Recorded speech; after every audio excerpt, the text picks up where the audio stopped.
محترم بھائیو، ربیع الاول کا مہینہ، رسول اللہ صلی اللہ علیہ وسلم کی دنیا میں آمد کا مہینہ، اب ہمیں کیا کرنا چاہیے؟ رسول اللہ صلی اللہ علیہ وسلم نے جو کیا ہے ہمیں وہی کرنا چاہیے. بات تو یہاں اگر ختم ہو جاتی ہے نا. ہمیں کیا کرنا چاہیے؟ کسی سے جا کر پوچھ لیں کیا کرنا چاہیے، کوئی آپ کو کچھ بتائے گا، کچھ بتائے گا.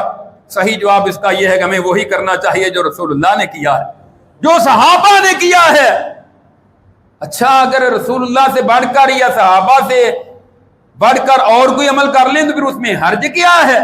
حرج یہ ہے، صحیح بخاری میں ہے، رسول اللہ صلی اللہ علیہ وسلم فرماتے ہیں من احدث فی امرنا ھذا ما لیس منہ فہو رد.